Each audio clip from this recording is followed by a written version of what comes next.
जीतने की प्रायिकता 4/5 है। क्या है कि राम के द्वारा मैच जीतने की प्रायिकता कितनी है? 4/5 है। तो श्याम के जीतने की प्रायिकता याद करनी है अपन को। तो देखिए, राम के जीतने की प्रायिकता, राम के जीतने की प्रायिकता अपन को कितनी दे रखी है? देखिए 4/5। अब ये क्या पूछ रहा है? अपन से पूछ रहा है कि श्याम के जीतने की, श्याम के जीतने की प्रायिकता अपन को बतानी है। किसकी बतानी है? श्याम के जीतने की प्रायिकता। अब एक बात बताइए, श्याम कब जीतेगा? तब राम हारेगा। श्याम कब जीतेगा? तब राम अपने पास क्या हो जाएगा? हार जाएगा। राम हारेगा। राम क्या करे? हारेगा, तभी तो श्याम जीतेगा अपने पास।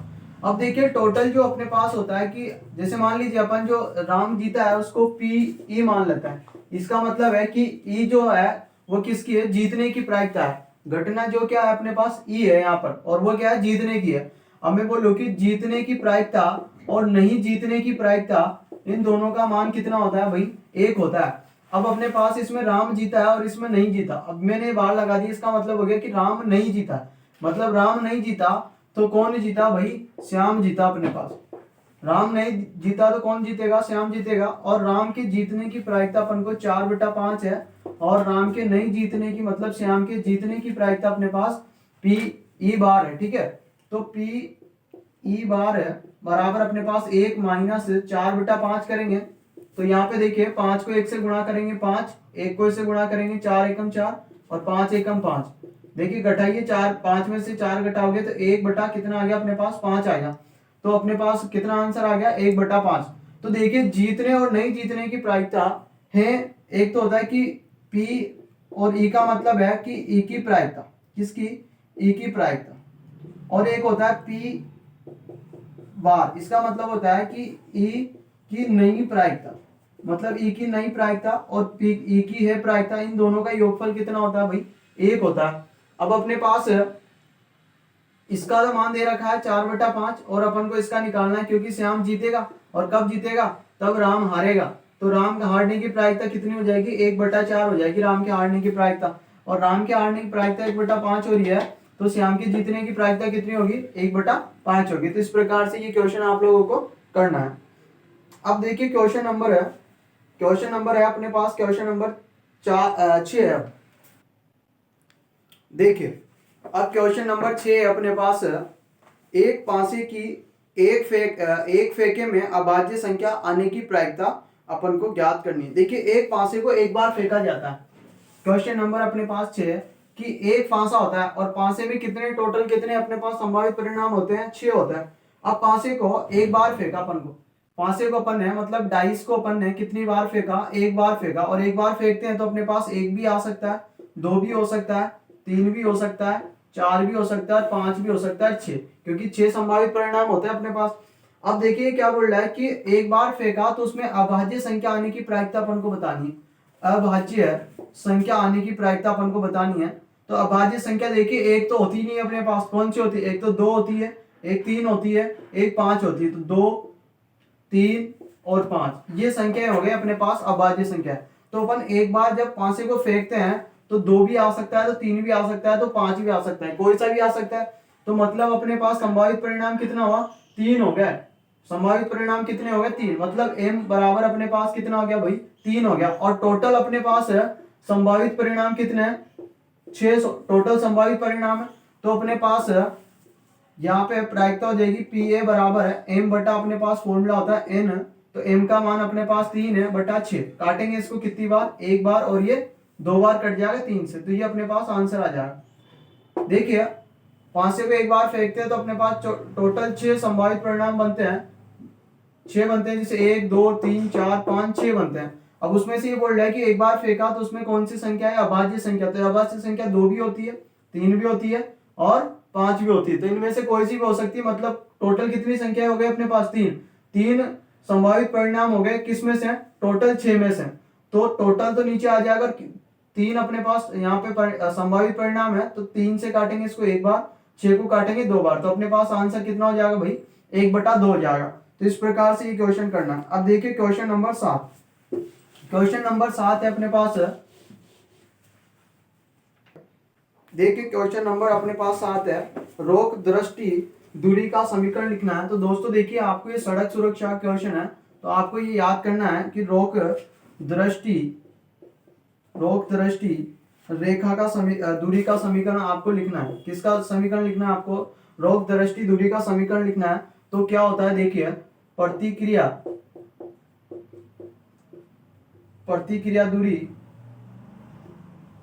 प्रतिक्रिया दूरी प्लस अवरोध दूरी होती है। कौन सी होती है? अवरोध दूरी। तो ये आपको याद करना पड़ेगा कि रोक दृष्टि दूरी अपने पास क्या होती है भाई? प्रतिक्रिया दूरी प्लस अवरोध दूरी होती है। क्या होती है भाई? प्रतिक्रिया दूरी प्लस अवरोध दूरी होती है। किसका होता है ये? रोक दृष्टि दूरी का समीकरण हो गया अपने पास प्रतिक्रिया दूरी प्लस अवरोध दूरी। तो देखिए आप लोग नोट कर लीजिए इसे, क्योंकि ये सड़क सुरक्षा का है तो आपको याद करना पड़ेगा। अब देखिए इसी के साथ क्वेश्चन नंबर 8 भी ऐसा किसा है आपके, क्वेश्चन नंबर 8, इसको नोट करिए पहले।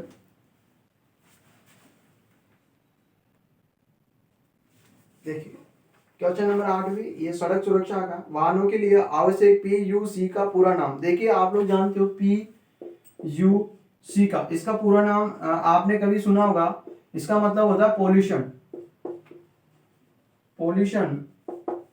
पॉल्यूशन इसका मतलब होता है अंडर सी, और सी का मतलब होता है कंट्रोल, अंडर कंट्रोल। तो देखिए जो अपने पास ये सर्टिफिकेट बनता है, ये कार्ड बनता है, पॉल्यूशन अंडर कंट्रोल का एक कार्ड बनता है। तो इसकी फुल फॉर्म अपन को लिखनी है। ये पूछ रहा है कि भाई इसका पूरा नाम क्या है? PUC का पूरा नाम हो गया अपने पास, P का मतलब पॉल्यूशन, U का मतलब हो गया अंडर, और C का मतलब क्या हो गया अपने पास? कंट्रोल। तो पूरा हो गया अपने पास पॉल्यूशन अंडर कंट्रोल। ये अपने पास एक सर्टिफिकेट कार्ड होता है। अब देखिए इसके बाद में क्वेश्चन नंबर 9। अब देखिए पर्सन नंबर है अपने पास 9, और पर्सन नंबर 9 बोल रहा है कि बिंदुओं 3, 2 और 5 और 6 के बीच की दूरी क्या होगी। देखिए बिंदु 2, 3 और 5 और 6 के मध्य की दूरी अपन को बतानी है। एक बिंदु देखिए अपने पास मान लीजिए 2 बिंदु है और इनके मध्य की दूरी अपन को ज्ञात करनी है। एक बिंदु अपन को दे रखा है, कौन सा है? 2 और 3 है, और दूसरा बिंदु अपन को 5 और 6 दे रखा है। कितना है दोस्तों? 5 और 6 है। अब देखिए इनके मध्य की दूरी मान लीजिए अपने पास D है, तो अपन को क्या निकालना है? D निकालना है। अब बताइए किसके निर्देशांक होते हैं? X1 और ये होता है Y1। ये किसका निर्देशांक होता है? X2 और Y2 का निर्देशांक होता है ये। तो आपके देखिए D बराबर फॉर्मूला क्या होता है? Under root X2 minus X1 का होल स्क्वायर। इस X2 में से क्या माइनस करना है? X1, और उसका क्या लगाना है अपन को? स्क्वायर लगाना है, प्लस फिर देखिए इस Y2 में से अपन को क्या करना है? Y1, और क्या लगाना है? Whole square. तो देखिए कहने का मतलब है कि X1 और X2 का अंतर का होल स्क्वायर करना है यहाँ पर। X1 और X2 जो x वाले आ रहे हैं ना, उनका अंतर निकालना, और अंतर का क्या करना है? वर्ग। ऐसे ही Y और Y2 इन दोनों के अंतर का क्या करना है अपन को? वर्ग करना है, ठीक है। तो देखिए D बराबर अपने पास हो जाएगा अंडर रूट X2 का मान अपने पास यहाँ पे कितना है भाई? 5 है, और ये माइनस x ही है, और X1 का मान अपने पास यहाँ 2 है, और ये वर्ग लगाएंगे प्लस।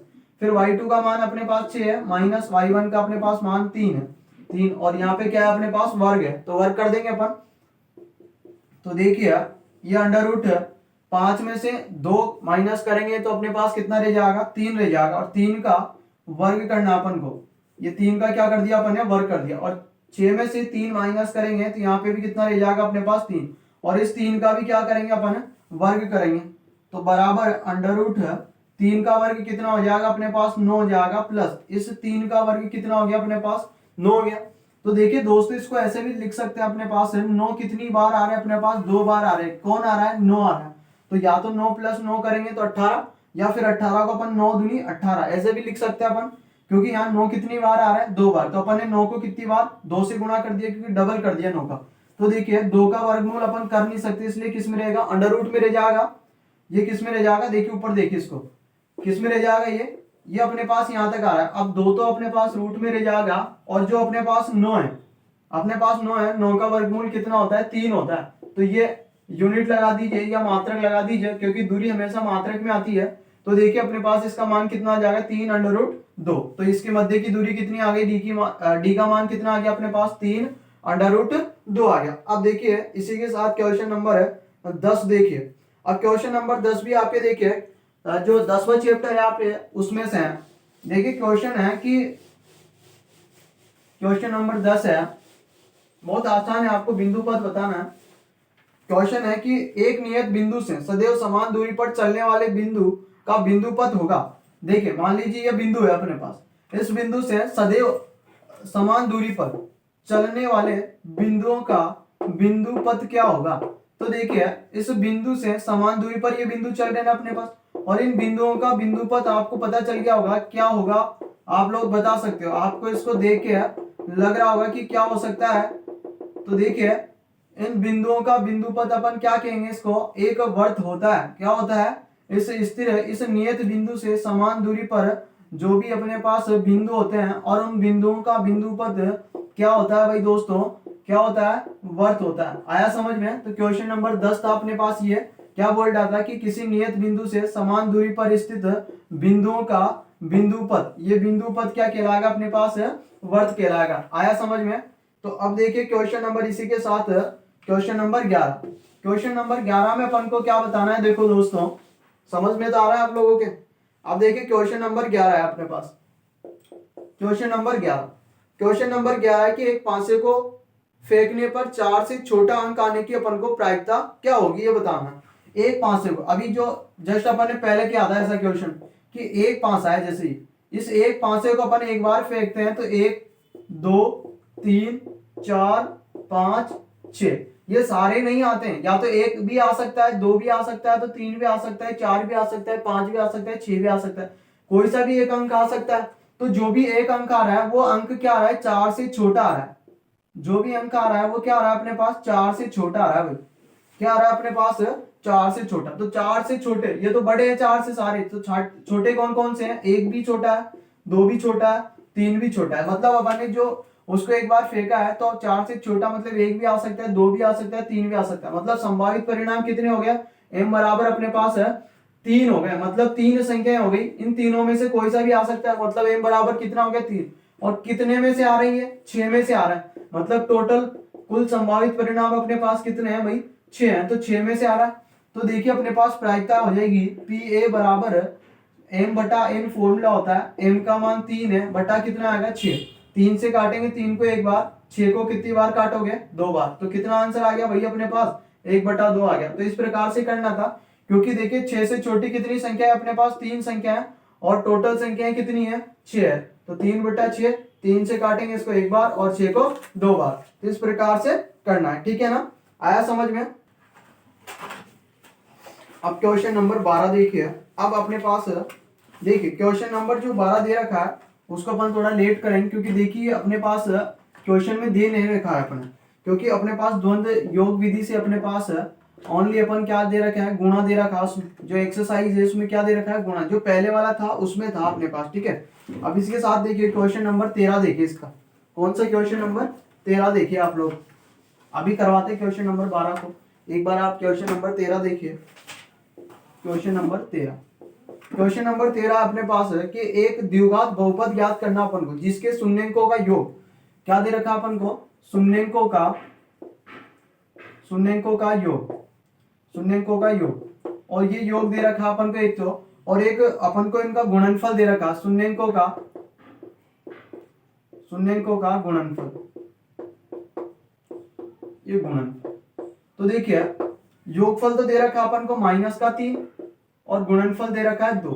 अपन मान लें कि अपने पास शून्यंक, देखिए द्विघात बहुपद है यहाँ पे, तो एक तो शून्यंक होगा अपने पास अल्फा, दूसरा बीटा होगा। और योगफल की बात कर रहे थे, एक अल्फा प्लस बीटा अपने पास कितना दे रखा, -3, और एक शून्यंक अल्फा है, दूसरा बीटा है। तो इन दोनों का गुणनफल अपन को कितना दे रखा है, 2 दे रखा है।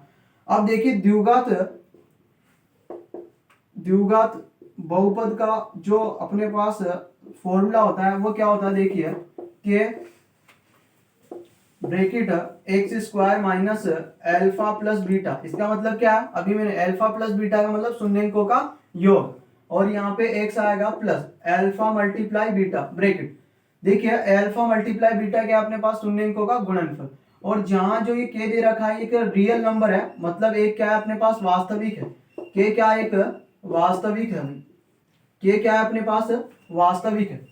तो देखिए अपने पास अल्फा प्लस बीटा का मान -3 है, और अल्फा मल्टीप्लाई बीटा का मान अपने पास कितना है, 2 है। तो मान रखेंगे इसमें k bracket x square minus alpha plus beta का मान -3 है तो -3 रखेंगे, ये एक्स ऐसे से आएगा प्लस अल्फा इंटू बीटा का मान अपने पास कितना है 2 है। तो देखिए कि ब्रेकेट एक्स स्क्वायर ऐसे से आएगा और माइनस क्या हो गया प्लस 3 एक्स और प्लस का कितना है 2 है, ठीक है। या करके अपन ऐसे भी लगा सकते हैं इसको, x square plus 3 x plus 2, ये भी अपने पास दोनों ही क्या हो जाएंगे, अपने पास आंसर हो जाएंगे। देखिए दोस्तों अपन कॉमन लेके इधर भेज देते हैं तो 0 हो जाता है। जिस प्रकार अपन ये सोल्व किया तो अपने पास क्या आ गया answer, x square plus 3 x plus 2, और ये क्या होगा अपने पास द्विघात बहुपद होगा। क्या होगा भाई, द्विघात बहुपद हो जाएगा। यही अपन को ज्ञात करना था, आ रहा है समझ में। अब देखिए क्वेश्चन नंबर 14 देखिए। अब देखिए क्वेश्चन नंबर जो 14 है, देखिए क्वेश्चन नंबर 14 अब असमीका वाला क्वेश्चन है। Question number 14, x less than and equal और अपने पास दे रखा है 2 है। अब देखिए जिधर खुल रहा है वो बड़ा होता है, मतलब एक्स की तरफ खुल रहा है तो कौन बड़ा है, एक्स, और ये जो नीचे दे रखा है चिन्ह, इसका मतलब है कि एक्स 2 के भी बराबर हो सकता है। अब देख लिए इसको अपन एक्स के बराबर कर देंगे दोनों को, तो अपने पास एक्स बराबर क्या, क्योंकि समीकरण बना के अपन हल निकाल सकेंगे, क्योंकि पहले इसके अपन हल निकालेंगे। तो इस समीकरण का हल क्या आ गया, एक्स बराबर 2, मतलब एक्स बराबर 2 पे अपन को ग्राफ बनाना है। तो देखिए ये ग्राफ है अपने पास, ये एक्स अक्ष होती है, ये एक्स डेश होती है, और ये वाई अक्ष और इसकी वाई डेश हो गई। ये मूल बिंदु ओ होता है, इसके 1 हो गया 2 हो गया, इस 2 पे बनाना अपन को। तो देखिए अपने पास ओनली जब ये कौन सा ग्राफ हो गया, एक चर वाला हो गया अपने पास, ओनली एक चर वाला है, तो एक चर वाले होते हैं तो एक लीनियर लाइन बनती है अपने पास, क्या बनती है, एक सीधी लाइन बनती है। एक सीधी लाइन बनेगी तो ऐसे बनेगी। अब देखिए ये तो अपने पास ग्राफ बन गया। अब ये हल समुच्चय भी अपन को बताना है, इसका हल समुच्चय किधर होगा, हल समुच्चय अपन को बताना है किधर होगा। देखिए हल समुच्चय, अब इसमें हल समुच्चय ज्ञात करने के लिए जो आपके असमीका ये वाली जो दे रखी है, इसमें मूल बिंदु 0 0 के निर्देशांक रखने पर, अगर ये मूल बिंदु के निर्देशांक इसमें रखते हैं और इसको संतुष्ट करते हैं कौन, ये निर्देशांक, तो अपने पास जो छायांकित भाग होगा, मतलब समुच्चय, हल समुच्चय किधर होगा, मूल बिंदु की ओर होगा। तो अपन रख के देखते हैं, जैसे जैसे मान लीजिए x का मान यहाँ पे कितना है 0, तो इसमें 0 रखेंगे, 0 और ये साइन लगा दिया और इक्वल 2 है। अब इसका मतलब क्या है कि 0 बड़ा है किससे, 2 से। क्या ऐसा पॉसिबल है कि 0 बड़ा होता है कि 2 से, नहीं होता है, मतलब ये संतुष्ट नहीं कर रहा है, और संतुष्ट नहीं कर रहा है तो अपने पास हल समुच्चय किधर होगा, मूल बिंदु से दूर होगा। तो ये इधर हो गया अपना हल समुच्चय। आया समझ में, आसान था, बस अपन को मूल बिंदु के निर्देशांक रख के देखने हैं, और मूल बिंदु के निर्देशांक रखने पर अगर ये समीकरण संतुष्ट हो रही है तो मूल बिंदु की ओर होंगे। अभी संतुष्ट नहीं हो रहा क्योंकि 0 तो छोटा है 2 से, लेकिन इसमें क्या बोल रही है, बड़ा है कि, तो बड़ा तो हो ही नहीं सकता क्योंकि 2 अपने पास क्या होता है, बड़ा होता है, तो बड़ा है तो गलत हो गया ये। तो अपने पास जो हल समुच्चय किधर होगा भाई, मूल बिंदु से दूर होगा, ठीक है। अब देखिए क्वेश्चन नंबर 15 है अपने पास। क्वेश्चन नंबर 15 है 2 साइन 45 फिर अपने पास कोस 45। अब देखिए ऐसे क्वेश्चनों का आप तभी कर सकते हो, तब आप लोगों को क्या होना चाहिए, यहाँ पे इनके मान याद होना चाहिए। तो देखिए मैंने पहले वाले वीडियो में आपको इनके मान निकालना भी बता रखा है, तो वहां से देख लेना। लेकिन देखिए ज्यादा बेटर तो तब रहेगा तब आपको इनके मान पता हो। आपको मान पता है ना, तो आप ज्यादा टाइम नहीं लगेगा। अगर आपको मान पता नहीं तो फिर सारणी बनाओगे तो उसमें एक्स्ट्रा टाइम आपको लगेगा, तो इसलिए आप याद रखो। तो देखिए ये 2, आपको पता है साइन 45 का मान कितना होता है, 1/√2 होता है। कितना होता है भाई, 1/√2। और कोस 45 का मान भी कितना होता है, 1/√2, क्योंकि इन दोनों का मान बराबर होता है। 2 को 1 से गुणा करेंगे 2, और फिर इससे 1 से गुणा करेंगे तो 2 आएगा। √2 को √2 से गुणा करेंगे तो कितना आ जाएगा भाई, 2 आ जाएगा। क्योंकि जैसे समान संख्या और रूट में हो तो गुणा करते हैं तो रूट हट जाता है और वो संख्या रूट से बाहर आ जाती है। अब कितनी बार कट जाएगा ये अपने पास, 1 बार कट जाएगा। तो इसका आंसर कितना आया, 1 आ गया। अब देखिए क्या आपको ये पता है कि किसी भी संख्या को अगर अपन अगर समान संख्या और रूट में और उनको गुणा करते हैं तो वो उनका रूट कैसे हट जाता है, ये आप लोगों को पता है। तो देखिए मैं बताता हूँ कैसे होता है ये। देखिए रूट का मतलब होता है उसकी घात कितनी होती है, 1/2 होती है, गुणा इसकी घात भी कितनी है, 1/2। और आप लोगों ने घातांक नियम पढ़ा होगा 9th क्लास और 8th क्लास में, कि अपने पास आधार समान होते हैं तो घातें क्या हो जाती है भाई, जुड़ जाती है। तो देखिए 1/2 तो इसकी, 1/2 इसकी, और अपन ने क्या घाते जोड़ दी, आधा और आधा कितना हो गया, पूरा 1। मतलब 1 को कितनी बार लिखना है, आप एक बार ही लिखना है। तो इस प्रकार से अपने पास क्या आ जाता है, इस प्रकार आता है। आया समझ में? लेकिन ये अपने पास क्या होनी चाहिए, समान। समान होते हैं तब भी अपने पास वो अंडर रूट से बाहर आ जाता है। आ गया समझ में? अब इसी के साथ क्वेश्चन नंबर 16 देखिए। क्वेश्चन नंबर 16 देखिए। अब देखिए क्वेश्चन नंबर 16 है अपने पास। देखिए दोस्तों, बहुत आसान क्वेश्चन है। क्वेश्चन है कि एक पहाड़ी का ढलान 37 से 60 डिग्री का कोण बनाता है। एक पहाड़ी का ढलान 37 से कितने डिग्री कोण बनाता है, 60 डिग्री का कोण बनाता है। यदि शिखर तक पहुंचने में उसको कितने मीटर चलना पड़ता है, 500 मीटर चलना पड़ता है। तो पहाड़ी की ऊंचाई अपन को क्या करनी है भाई, ज्ञात करनी है। तो देखिए मान लीजिए अपने पास ये पहाड़ है, जैसे मान लीजिए इतना ऊंचा अपने पास पहाड़ है, ये क्या बन रहा है, ये पहाड़ है। और इस पहाड़ पे आपको ये पहाड़ की जो ये ढलान है, ये पहाड़ का ढलान है इधर, और ये 37 अपने पास ही है। और ये ढलान और ये 37 यहाँ पे कितने डिग्री का कोण बना रहा है, आपको इसमें बता रखा है कितने डिग्री कोण बना रहा है, ये 60 डिग्री। क्योंकि ये कौन सा है, 37 है अपने पास है, और ये इसका क्या है, पहाड़ का ढलान है। क्या ये ढलान है पहाड़ का, ठीक है भाई। अब इसके बाद में क्या बोल रहा है, ये पहाड़ और ये क्या है अपने पास, पहाड़ की ऊंचाई होगी, पहाड़ की ऊंचाई, ये पहाड़ की ऊंचाई हो गई अपने पास। मान लीजिए अगर इनको नाम दें ए बी सी हो गया अपने पास। अब देखिए जब भी आप पहाड़ पे चढ़ते हो तो ढलान की ओर से तो चढ़ोगे आप इधर से, या फिर इधर कोई ढलान होगा तो उधर से चढ़ोगे। तो जब आपसे यहाँ से चढ़ना स्टार्ट हुआ और आप यहाँ चोटी पे आ गए, तो आपको कितनी दूरी तय की आपने, ये हो गई अपने पास 500 मीटर दूरी तय की अपन ने। कितनी दूरी तय की भाई, 500 मीटर दूरी तय की। तो आपको इसकी पहाड़ की ऊंचाई याद करनी है। देखिए क्या याद करनी है, पहाड़ की ऊंचाई। अब देखिए आप लोगों को पता होगा कि अपने पास यहाँ पे किसका मान दे रखा है, एक कर्ण दे रखा है, कर्ण दे रखा है, और थीटा के सामने वाली भुजा अपने पास लंब होती है, और अपन को लंब निकालना है। तो लंब और कर्ण में किसका संबंध होता है, लंब और कर्ण में देखिए संबंध होता है अपने पास साइन थीटा। क्योंकि साइन थीटा बराबर अपने पास क्या होता है, लंब बटा कर्ण होता है। क्या होता है भाई, साइन थीटा बराबर लंब बटा कर्ण होता है। तो ये साइन तो ऐसे आएगा, और थीटा का मान अपने पास कितना है, 60 डिग्री है, बराबर है लंब अपने पास कितना है, अपने को निकालना है, मान लीजिए h है पहाड़ की ऊंचाई, अपन इसको लंब को क्या मान लेते हैं h, और ये कितना हो गया, अपन यहाँ रख दे h। और कर्ण अपने पास कितना है यहाँ पर, 500 मीटर है, तो ये 500 आ गया। देखिए साइन 60 का मान है, आपको पता होना चाहिए √3/2 होता है, √3/2 बराबर कितना है, h/500 है। तो देखिए आगे देखिए h को किससे गुणा करेंगे, 2 से गुणा करेंगे, वज्र गुणा करेंगे तो 2h हो जाएगा। 500 को √3 से गुणा करेंगे तो 500 √3 आ जाएगा, और h बराबर अपने पास आ गया 500 √3, और ये अपॉन में क्या आ गया 2। अब देखिए h बराबर 500 में 2 का भाग देना अपन को। तो देखिए 5 में देंगे तो कितनी बार जाएगा, 2 बार। कितने आते हैं, 4 आते हैं। एक रह गया, एक यहाँ लगाएंगे तो कितना हो गया, यहाँ 10 हो गया ना। तो 10 में कितनी बार जाता है, 5 बार, और ये 0 रह गया यहाँ पे ऐसे, और ये क्या आ गया √3, और ये मीटर में, क्योंकि ये किस में था, मीटर में। तो पहाड़ की ऊंचाई कितनी आ गई अपने पास है, 250 √3। अतः आप लिख दीजिए यहाँ पे, अतः पहाड़ की ऊंचाई, अतः पहाड़ की ऊंचाई आपने h मानी थी, जो कितना आ गया अपने पास 250 √3 मीटर, और यही अपना क्या हो जाएगा आंसर। अब देखिए अगला क्वेश्चन। अब देखिए क्वेश्चन नंबर 17। क्वेश्चन नंबर 17 है कि दी गई आकृति में यदि OA बराबर 5 सेंटीमीटर, AB बराबर 8 सेंटीमीटर तथा OD जीवा AB पर क्या है, लंब है, तो CD का मान ज्ञात कीजिए। देखिए बहुत ही अच्छा क्वेश्चन है, देखिए ध्यान से। अपने पास एक ये वर्त दे रखा है, ये क्या है अपने पास वर्त है, ये वर्त का क्या है, केंद्र बिंदु है। अभी क्या बोल रहा है कि अपने पास एक जीवा है AB, ये अपन ने AB जीवा बना दी है। क्या ये AB एक जीवा है भाई, ठीक है। और इसके बाद में ये बोल रहा है कि O से है, इस जीवा पर एक लंब है, ये OD एक लंब है। ये कौन सा लंब हो गया भाई, OD लंब हो गया इस पे, ठीक है। और इसको इससे मिलाएंगे अपन, और इसको इससे मिला दें, इस जीवा पे ये लंब बता रखा है, ये लंब है, ठीक है।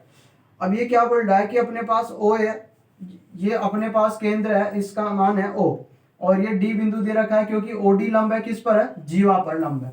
और OA का मान अपन को 5 सेंटीमीटर दे रखा है। कितना दे रखा है, 5 सेंटीमीटर। और इस AB का पूरा, यहाँ से लेके और यहाँ तक कि ए बी की जो मान दे रखा है अपन को, ए बी बराबर अपन को कितना दे रखा है, 8 सेंटीमीटर दे रखा है। कितना दे रखा है, 8 सेंटीमीटर दे रखा है। इसके बाद में अपन को सी डी का मान ज्ञात करना है, और सी और डी यहाँ दे रखा है सी अपने पास, ठीक है भाई। अपन को मान निकालना है सी डी का। तो देखिए हम जानते हैं, क्या जानते हैं कि ओ और डी बराबर क्या है, ओ है। क्यों है बराबर है, क्योंकि भाई ये त्रिज्या है, क्या है, त्रिज्याएं हैं, इसलिए क्या है भाई, बराबर है। ओडी बराबर क्या होगा, ओ है, क्योंकि केंद्र से इस परिधि तक की दूरी क्या होती है, त्रिज्या होती है। तो देखिए ओडी बराबर ओ ए का मान तो अपने पास कितना है, 5 है। तो ओडी का मान कितना हो गया भाई अपने पास, 5 सेंटीमीटर हो गया। अब अपन को तो इस सी डी का मान निकालना है। तो इस सी डी का मान कब आएगा अपने पास, कि अपने पास ओसी का भी मान आ जाए। तो ओसी का अगर मान अपन यहाँ से और यहाँ तक के हम घटा देंगे, मतलब ये मान हटा देंगे ओसी का, तो क्या बचेगा, सीडी का मान बचेगा ना। तो देखिए कैसे ज्ञात करेंगे। आपने कभी पढ़ा होगा कि अगर किसी भी जीवा पर केंद्र बिंदु से लंब डालते हैं, तो ये लंब डालने पर इस जीवा के कितने भाग कर देते हैं, 2 बराबर भाग कर देते हैं। मैंने क्या बोला, बराबर बोला है मैंने, बराबर 2 भाग कर देते हैं। तो पूरी 8 है, तो ये भी कितना हो जाएगा, 4 सेंटीमीटर, और ये भी कितना हो जाएगा भाई, 4 सेंटीमीटर। तो मान लीजिए ये यहाँ पे अपने पास सी बिंदु है। तो ओ सी ए एक समकोण त्रिभुज है, जिसमें ये सबसे बड़ी भुजा कर्ण है और एक आधार दे रखा है, और अपन लंब निकाल लेंगे, ओसी आ जाएगा अपने पास। तो देखिए अपन यहाँ पे त्रिभुज ए सी, सॉरी यहाँ पे ओ ले लीजिए आप, ओ सी ए में ये समकोण त्रिभुज है, और आपको पता है यहाँ पे ओ एक कर्ण है, तो कर्ण का स्क्वायर बराबर ए सी आधार है, तो आधार का स्क्वायर प्लस ओ सी ये लंब है, तो लंब का स्क्वायर। मान देखिए ओ ए का मान अपन को कितना दे रखा है, 5, तो 5 का स्क्वायर बराबर, इसके बाद में ए सी अपने पास है, और ए सी का मान अपने पास 4 है, और ये 4 का वर्ग है। ओ सी का मान अपन को निकालना है यहाँ पर, ओ सी स्क्वायर, 5 का स्क्वायर करोगे तो 25 बराबर इस 4 का स्क्वायर कितना हो गया, 16, प्लस यहाँ पर कितना है, ओ सी स्क्वायर है। देखिए 25 ऐसे से रहेगा, 16 इधर आ जाएगा, तो किसका हो गया, माइनस का, बराबर क्या है, ओ सी स्क्वायर है। 25 में से 16 माइनस करोगे 9 आ गया, बराबर क्या है, ओ सी स्क्वायर। अब 9 को अपन 3 का वर्ग लिख सकते हैं, 9 को क्या लिख सकते हैं अपन, 3 का वर्ग लिख सकते हैं, और बराबर क्या है, ओ सी स्क्वायर। स्क्वायर से स्क्वायर कट गया, तो 3 बराबर ओ सी, मतलब 3 सेंटीमीटर बराबर क्या आ गया अपने पास, ओ सी आ गया। अब देखिए आपको सी डी निकालना है। तो सी डी कैसे निकालना है, देखिए आपको पता है, अगर मैं ओ डी कब आता है आपके, ओ डी कब आएगा, ओ सी प्लस आप सी डी करोगे तब क्या आ जाएगा आपके, ओ डी आ जाएगा। इस ओ डी का मान ओ सी प्लस सी डी करोगे तब आ जाएगा। अब आपको इसका मान निकालना है, ओ सी का मान अपन ने निकाल लिया, ओ डी का मान अपने पास है, ओ डी का मान अपने पास 5 है, बराबर ओ सी का मान अपने पास कितना है भाई, 3 है, और ये है अपने पास प्लस है, सी डी है, 3 इधर आएगा तो किसका हो गया, माइनस का, तो 5 माइनस अपने पास आ गया 3, और बराबर अपने पास कितना है, सी डी है। तो 5 में से 3 माइनस करोगे तो कितना आ गया, 2, तो बराबर सी डी, तो ये सेंटीमीटर। तो अपने पास सी डी का मान कितना आ गया, 2 सेंटीमीटर, और यही अपन को क्या करना था, निकालना था। तो देखिए एक बार और देख लीजिए इसको।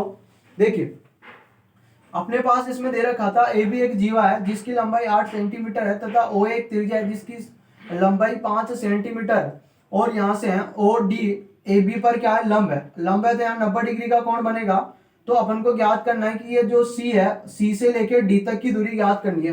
तो अपन ने देखिए ये भी त्रिज्या है और ये भी त्रिज्या, और जिसका मान 5 दे रखा है, तो ओडी भी कितना होगा, 5 हो जाएगा। और ओडी को अपन ऐसे भी ज्ञात कर सकते हैं कि ओ सी प्लस सी डी करके भी अपन ज्ञात कर सकते हैं। ये ओ सी प्लस सी डी करेंगे तब भी अपने पास क्या आ जाएगा भाई, ओडी आ जाएगा। अब देखिए ओसी का मान अपन को निकालना पड़ेगा, क्योंकि ओडी का मान तो अपने पास है ही, और ओसी का मान अपने पास आ जाएगा, तो अपन सीडी का मान आसानी से निकाल सकते हैं।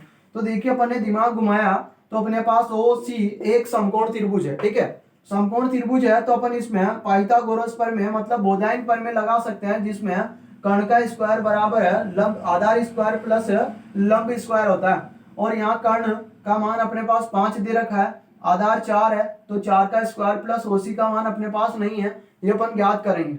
5 का स्क्वायर 25 होता है, 4 का वर्ग 16 होता है, 16 इधर आ गया, किसका आ गया भाई, माइनस का, और 25 में से 16 माइनस करोगे तो कितना आ गया अपने पास, 9 आ गया अपने पास, कितना आ गया भाई, 9, बराबर क्या दे रखा अपने पास, ओ सी स्क्वायर दे रखा है, कितना दे रखा है, ओ सी स्क्वायर। तो 9 का क्या करेंगे अपन, 9 का वर्गमूल कर लीजिए, या फिर 9 को अपन 3 का वर्ग लिख सकते हैं, बराबर ओसी। स्क्वायर से स्क्वायर कैंसिल हो गया अपने पास, तो कितना आ गया 3 सेंटीमीटर ओसी का मान आ गया अपने पास। ठीक है, अब देखिए ओडी को अपन क्या लिख सकते हैं, ओडी प्लस ओसी, ओडी बराबर ओसी प्लस सी डी। तो ओडी तो 5 है ही सही, बराबर इसका मान 3 आ गया प्लस सी डी, तो 3 इधर आ गया, इसमें से माइनस करेंगे कितना आ जाएगा अपने पास 2 आ जाएगा। आया समझ में? देख लीजिए एक बार। अब देखिए क्वेश्चन नंबर 18, बहुत ही देखो अच्छा क्वेश्चन है कि 10 सेंटीमीटर लंबाई के एक रेखाखंड है, उसका अपन को 2:3 में क्या करना है, आंतरिक विभाजन करना है। क्या करना है भाई, आंतरिक विभाजन, 2:3 में आंतरिक विभाजन करना है। तो देखिए कैसे करेंगे अपन आंतरिक विभाजन। कितने सेंटीमीटर की है अपने पास है, 10 सेंटीमीटर की मान लीजिए एक ए बी रेखाखंड है। कितने सेंटीमीटर की है, 10 सेंटीमीटर की रेखाखंड है, और इसका अपन आंतरिक विभाजन करेंगे कौन से अनुपात में, यह अनुपात हो गया अपने पास अनुपात 2:3 में आंतरिक विभाजन करना है अपन। कौन से अनुपात में करना है भाई, 2:3 में। तो देखिए कैसे करना है, पैमाने की सहायता से, मतलब स्केल के सहायता से आपको एक 10 सेंटीमीटर की रेखाखंड खींचनी है। तो यहां से लेके और मान लीजिए यहां तक की यह 10 सेंटीमीटर की एक रेखाखंड है अपने पास।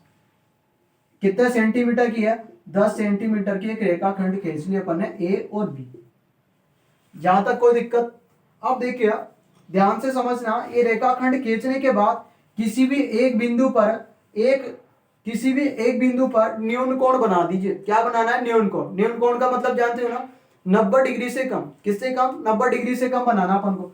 तो मान लीजिए इस बिंदु पे 90 डिग्री से कम अपन ने एक न्यूनियन, आप जरूरी नहीं है कि कितने डिग्री का बनाना है, बस मैंने इतना सा बोला है कि न्यूनियन कोण बनाना है। एक न्यूनियन वो होता है, न्यून कोण बनाना है आपको, और ये अपन ने न्यून कोण बना दिए यहां पे।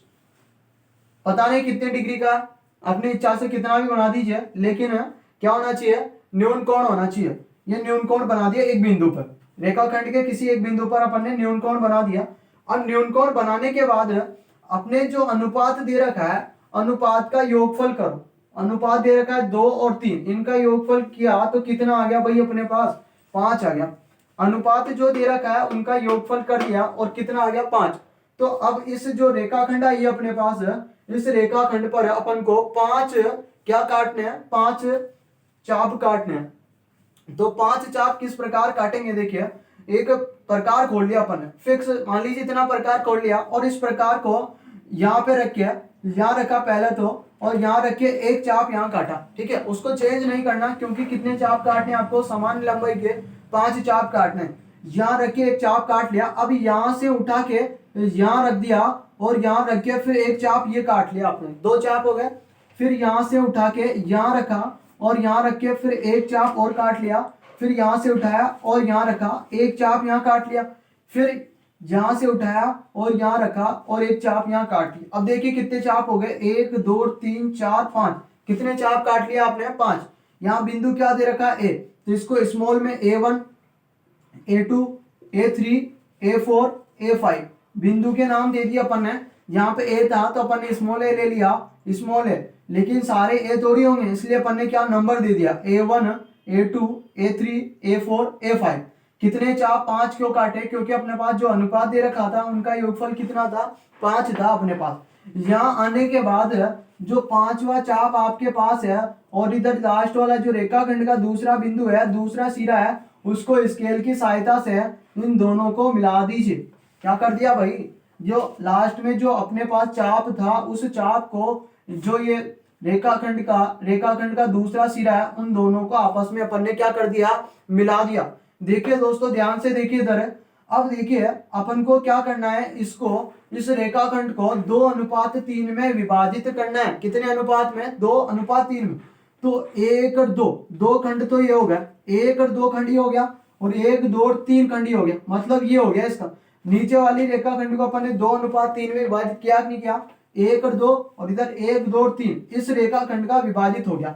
अब आपको क्या करना है कि इस रेखाखंड और इस रेखाखंड से यहाँ पे जितने डिग्री का कोण बन रहा है ना, उतने डिग्री का कोण यहाँ बनाना है, बस इतना सा करना है। तो देखिए प्रकार से भी बना सकते हैं और डी से भी बना सकते हैं। तो देखिए प्रकार से कैसे बनाओगे, ध्यान से देखना। प्रकार को यहाँ रखेंगे, क्या रखेंगे, यहाँ पे रखे। मान लीजिए आपने प्रकार यहाँ तक खोल लिया, यहाँ रखा और प्रकार यहाँ तक खोला, और यहाँ तक खोल के आपने ये चाप काट दिया भाई, ये क्या कर दिया आपने, चाप काट दिया। यहाँ रख के इतना खोल के क्या कर दिया, यहाँ पर चाप काट दिया। अब यहाँ से आप प्रकार उठा के कहाँ रखना है, यहाँ रखा अपन ने, और यहाँ रखने के बाद अपन ने यहाँ पे भी उसी लंबाई का एक चाप काट दिया, जितना चाप यहाँ काटा था उतना ही चाप यहाँ काट दिया दोस्तों। यहाँ तक समझ में आ गया। अब इसके बाद में देखिए प्रकार चेंज हो जाए कोई दिक्कत नहीं है। अब आपको क्या करना है कि यहाँ से और इसके मध्य की दूरी नापनी, कितनी दूरी है। मान लीजिए प्रकार यहाँ रखे, आपने यहाँ तक का प्रकार खोल लिया, कहाँ से, यहाँ तक से, यहाँ से और यहाँ तक का प्रकार खोला, और उस प्रकार को उठा के यहाँ रखे और उतना ही चाप काट दिया, कितना, जितनी इसकी दूरी थी उतनी दूरी यहाँ काट दी। अब इस बिंदु को और इसको मिलाओगे आप, जैसे मान लीजिए मैंने ये मिला दिया, तो आपको देखिए ये वाला कोण और ये वाला कोण बराबर दिखेगा। मान लीजिए जैसे ये आपके 60 डिग्री या आपके 70 डिग्री आया, तो ये भी आपके कितने डिग्री होगा, 70 डिग्री होगा। तो ये कौन से अनुपात में हो गया दोस्तों, 2:3 में तो विभाजित हो गया। आया समझ में। तो इस प्रकार से करना है आपको, ठीक है, क्योंकि देखिए जितना अनुपात दे रखा है उनके योगफल का अपन को ये चाप काटना है। चाप काटने के बाद अंतिम बिंदु को इससे मिलाना है, यहाँ पे जितने डिग्री का कोण बन रहा है उतना ही यहाँ पे देखिए अनुपात, इसे 2:3 में करना है, तो उस बिंदु को फिक्स कर लीजिए। इस बिंदु पे यहाँ पे जितने डिग्री का कोण बन रहा है उतने डिग्री का कोण यहाँ पे बना दीजिए और इसको खींच दीजिए। आया समझ में। तो ये तो था, देखो जल्दी से देखिए अब अगला क्वेश्चन अपने पास है, क्वेश्चन नंबर 19 है अपने पास। कौन सा है भाई, क्वेश्चन नंबर 19। क्वेश्चन नंबर 19 है, एक सीधे व 12 मीटर ऊंचे पोल, एक सीधे व 12 मीटर ऊंचे पोल के शीर्ष पर एक सीसीटीवी कैमरा लगाना है। क्या लगाना है भाई, सीसीटीवी कैमरा लगाना है, ताकि पोल के शीर्ष से 13 मीटर दूर दृष्टि रेखा के आगे का यातायात देखा जा सके, और इस स्थिति में पोल के पाद से वह दूरी जिसके आगे से यातायात दिखाई देता है तो ज्ञात कीजिए। देखिए ध्यान से देखिए क्वेश्चन को। अपने पास क्या है कि एक पोल है, ये अपने पास क्या है भाई, इस पोल पे अपन को क्या लगाना है, कैमरा लगाना है भाई। इस पोल के शीर्ष पर अपन ने ये कैमरा भी लगा दिया। क्या लगा दिया दोस्तों, ये कैमरा लगा दिया। अब ये कैमरा क्या कर रहा है, और ये 12 मीटर ऊंचा पोल है, और इस 12 मीटर ऊंचे पोल के शीर्ष पर एक कैमरा अपन ने फिट कर दिया यहाँ पे भी। और फिट करके अपन ने क्या किया कि अब इस कैमरे को इस प्रकार फिट किया है कि यह इस पोल के शीर्ष से 13 मीटर दूर दृष्टि रेखा के आगे का यातायात देखा जा सके। कितना, 13 मीटर दूर दृष्टि रेखा के आगे का यातायात देखा जा सके। तो इस स्थिति में पोल के पाद बिंदु से वो दूरी ज्ञात कीजिए जिसके आगे से यातायात दिखाई देता है। जिसके आगे से यातायात मतलब अपन को यहां से लेके यहां तक की दूरी निकालनी है, क्योंकि देखिए 37 रेखा ये पाद बिंदु है, और इस पाद बिंदु से कहां तक अपन को यातायात देखा जा सकता है। तो यहां तक अपन यातायात को देख सकते हैं। कहां तक देख सकते हैं, पाद बिंदु से यहां तक के यातायात को देख सकते हैं, क्योंकि इस कैमरे की दृष्टि रेखा कितने मीटर दूर की है भाई, कितने मीटर दूर की है, 13 मीटर दूर की है। क्या बोल रहे हैं, 13 मीटर दूर है इस कैमरे की जो दृष्टि रेखा है, क्योंकि दृष्टि रेखा हमेशा जहां से देखते हैं वहीं से निकलती है, जहां से देखते हैं वहीं से निकलती दृष्टि रेखा। और ये क्या बोल रहा है कि उस पाद बिंदु से क्या ज्ञात करना है भाई, अपन को क्या ज्ञात करना है, अपन को ज्ञात करना है कि इस पाद बिंदु से कितनी दूरी तक अपन यातायात देख सकते हैं। तो देखिए दिखाई देते हैं तो ज्ञात कीजिए।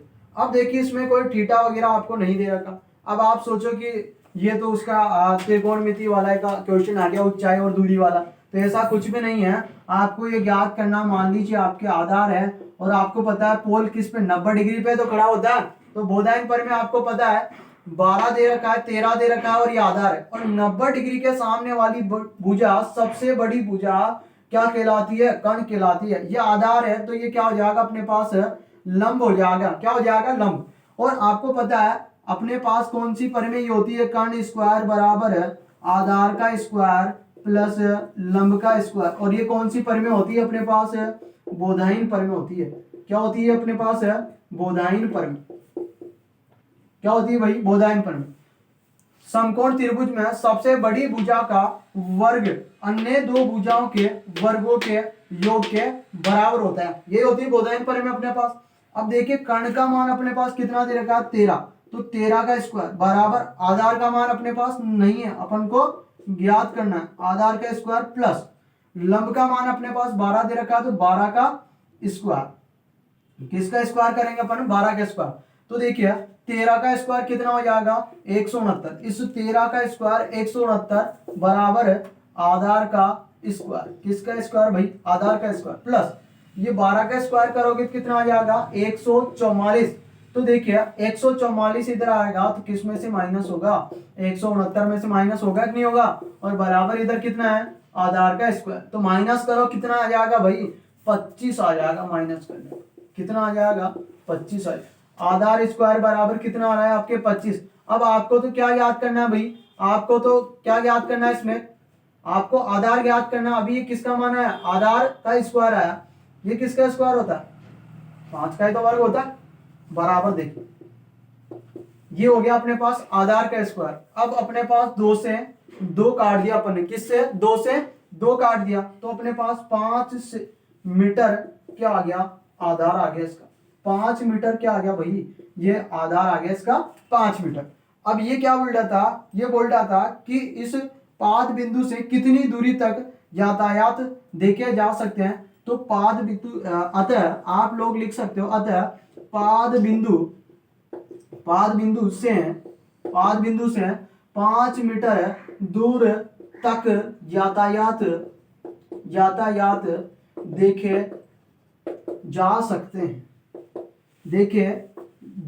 सकते हैं। आया समझ में। देखिए कितने दूरी तक 5 मीटर दूर तक यातायात देखे जा सकते हैं। इस खंबे का जो ये पाद बिंदु है, इस बिंदु से 5 मीटर दूरी तक आप लोग क्या देख सकते हो, इस कैमरे में क्या देख सकते हो यातायात, और भी देख सकते हो आप कुछ भी। तो देखिए अब इसके बाद में अगला क्वेश्चन,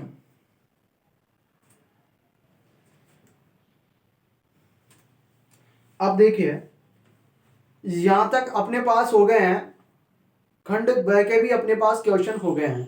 अब देखिए अपन को क्वेश्चन कौन से करने हैं, सेक्शन सी मतलब खंड सी के अपन को क्वेश्चन करने हैं। अपन ने 1 नंबर के और 2 नंबर के क्वेश्चन कंप्लीट कर लिए हैं। अब अपन पढ़ेंगे एक ही क्वेश्चन कितने नंबर का होगा भाई 4 नंबर का होगा। तो इस बात को ध्यान में रखिए कि अब जो अपने पास सॉल्यूशन होगा वो थोड़ा बड़ा होगा, हल जो होगा थोड़ा बड़ा होगा, क्योंकि अब मामला कितने नंबर का है भाई 4 नंबर का मामला है। अब तो ध्यान से देखना, गलत नहीं होना चाहिए अपने पास। अपन को एक भी क्वेश्चन है गलत नहीं करना है, पूरे क्या करना अपन को सही करना है। देखिए दोस्तों सारे क्या करना अपन को सही करना है। अब क्वेश्चन नंबर अपने पास है प्रश्न नंबर 20, और क्वेश्चन नंबर 20 क्या बोलता है, देखिए क्वेश्चन नंबर 20 कहता है कि सिद्ध कीजिए कि बिंदु 1 -2 3 0 1 और 2 और -1 0 एक वर्ग के शीर्ष है। किसके शीर्ष है भाई, तो वर्ग के शीर्ष है।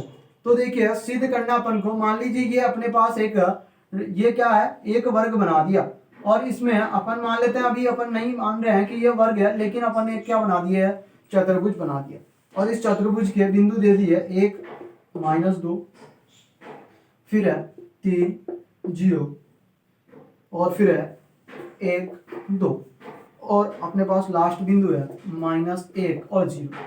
ये बिंदु दे रखे हैं दोस्तों, और ये क्या बोल रहा है कि ये वर्ग के शीर्ष। किसके शीर्ष है भाई, वर्ग के शीर्ष है। अब वर्ग के शीर्ष है तो आपको क्या करना है, वर्ग क्या होता है, वर्ग क्या होता है ये आपको मालूम होना चाहिए। वर्ग होता है कि चारों भुजाएं क्या हो समान हो, चारों भुजाएं क्या हो भाई बराबर हो, चारों भुजाएं बराबर हो। लेकिन बराबर होने से काम नहीं चलेगा, क्योंकि बराबर तो किसमें भी होती है, समचतुर्भुज में भी बराबर होती है। चारों भुजाएं तो समचतुर्भुज में भी होती है, तो इससे तो अपन ये बराबर करके अपन ये नहीं बोल सकते कि ये एक वर्ग है। तो इसके अलावा थोड़ा बहुत और कुछ करना पड़ेगा। तो इसके जो विकर्ण है और विकर्ण भी आपस में क्या होते हैं दोस्तों, बराबर होते हैं। तो कितने विकर्ण होते हैं इसमें, 2। तो दोनों विकर्ण भी क्या होते हैं, बराबर होते हैं। तो अपन को क्या करना है कि चारों भुजाओं को भी बराबर करना है और इनके दो विकर्णों को भी बराबर करना है। अब देखिए बराबर कैसे करना है, अपने पास अभी अपन एक फॉर्मूला किया था कि दूरी निकाली थी दो बिंदुओं के मध्य की। तो देखिए इन बिंदुओं से इसकी दूरी निकालेंगे, इसकी दूरी निकालेंगे, इसकी दूरी निकालेंगे और इसकी दूरी निकालेंगे, तो इसका भी कुछ मान आएगा, इसका भी कुछ मान आएगा, इसका भी कुछ मान आएगा और इसका भी कुछ मान आएगा। तो उन मानों से देखेंगे कि वो मान अपने पास बराबर आ रहे कि नहीं आ रहे। तो देखिए ध्यान से देखना, पहले अपन यहाँ पे ए बी की दूरी निकालेंगे, ठीक है। अगले में से x वाले में से x वाला माइनस करना है, इस बात का ध्यान रहे, और y में से y माइनस करना। देखिए मैं ये x है ना, तो अगले में पद में से इस b वाले में से a वाला माइनस करना। तो इसका लेंगे अपन 3, इसका लेंगे 1 माइनस का और ये होल स्क्वायर। क्योंकि फॉर्मूला देख लेना, फॉर्मूला में यहाँ लिख रहा हूँ, यहाँ लिख देते हैं d बराबर आपके फॉर्मूला होता है डिस्टेंस का x2 माइनस x1 का whole square plus y2 minus y1 का होल स्क्वायर। देखिए 3 माइनस 1 का होल स्क्वायर ये प्लस, फिर अगला दीजिए इसमें y का मान कितना है 0, ये माइनस फॉर्मूले और इसमें y का मान माइनस का 2 है, तो ये माइनस और ये माइनस किसका हो गया दोस्तों प्लस का, और ये 2 और इसका क्या कर दिया अपन ने वर्ग कर दिया। क्या कर दिया भाई वर्ग कर दिया। अब देखिए आगे 3 में से 1 जाएगा तो 2 बचेगा, 2 का क्या करना है अपन को वर्ग, तो 2 का वर्ग करोगे तो कितना हो जाएगा 4 हो जाएगा, प्लस 0 और 2 कितने हो गए अपने पास 2 हो गए, और 2 का वर्ग करोगे तो 2, और 2 और 2 कितने हो गए अपने पास 6 हो गया भाई, 2 और 2 कितने हो गए अपने पास 6। गलत गलत कर दिया, देखो ध्यान नहीं देते आप लोग। देखिए 0 और 2 कितने होते हैं अपने पास 2 होते हैं, और 2 का वर्ग भी करना है अपन को, यहाँ पे वर्गमूल वर्ग करना है, और 2 का वर्ग कितना होगा अपने पास 4 होगा, और इन सबको जोड़ेंगे तो कितना हो गया अंडर रूट 8 आ गया। तो ए बी का मान कितना आ गया दोस्तों अंडर रूट 8 आ गया। इसी प्रकार अपन को किसका मान निकालना, अब बी सी का निकालना। अभी मैंने क्या बोला था, अब सी वाले में से बी वाला माइनस करना है, मतलब सी का जो एक्स है उसमें से क्या माइनस करना है बी का एक्स। तो देखिए सी का एक्स का मान कितना है इसमें 1, इसमें कितना 3, तो इस 1 में से क्या माइनस करना है ये 3 माइनस करना है होल स्क्वायर। क्योंकि देखिए x2 में से x1, अगले वाले में पहला, अगले में से पहला, अगले में से पहला माइनस करना है, और क्या लगाना वर्ग। ये तो हो गया x की बात। अब y की करें तो 2 में से क्या माइनस करना है, उसका 2 है, इसका 0 है, तो 0 माइनस करना है होल स्क्वायर। देखो अब 3 माइनस आ रहा है ना, तो 3 में से 1 माइनस किया तो 2 आएगा माइनस का। अब माइनस का प्लस का अपन को उससे कोई फर्क नहीं पड़ेगा। क्यों नहीं पड़ेगा, क्योंकि घात अपने पास सम संख्या, और सम संख्या घात होती है तो अपने पास हमेशा मान जो होता है धनात्मक आता है भाई। कैसा आता है धनात्मक आता है। तो देखिए 3 में से 1 माइनस करेंगे 2, और 2 का वर्ग करेंगे 4, प्लस 2 में से 1 0 माइनस करोगे तो 2 आ जाएगा, और 2 का वर्ग करोगे तो कितना आएगा भाई 4 आएगा अपने पास। कितना आएगा 4, 2 और 2 अपने पास कितना हो गया 8, 4 और 4 अपने पास कितना हो गया 8 हो गया। तो इसका मान भी कितना आ गया अपने पास अंडर रूट 8 आ गया। अब इसके बाद देखिए बीसी का मान अपन ने निकाल लिया। अब किसका निकालेंगे अपन, सीडी का निकालेंगे भाई, सीडी का निकालेंगे। देखिए यहाँ पे सी और डी 2 नंबर पे आ रहा है, तो इसमें से ये माइनस करना है, -1 में से क्या माइनस करना है ये वाला 1 माइनस करना है, -1 में से -1 माइनस कर दिया और इसका वर्ग कर दिया। फिर देखिए यहाँ पर कितना है 0 है, ये 0 माइनस यहाँ कितना है 2, तो इसमें से वर्ग कर दो इसका, ठीक है भाई। इसमें से ये माइनस किया, y में से y का मान माइनस किया, और यहाँ क्या कर दिया अपन ने वर्ग कर दिया। अब देखिए जब समान चिन्ह होता है तो उनका योग होता है, समान चिन्ह होता है तो क्या होता है वर्ग हो जाता है। -1 और -1 हो गया अपने पास, माइनस का 2 हो गया, और वर्ग करोगे तो 4।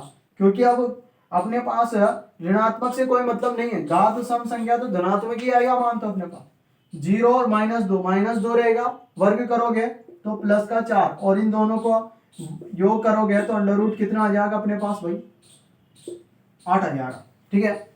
अब इसके बाद में क्या निकालना अपन को, एडी का भी निकालना।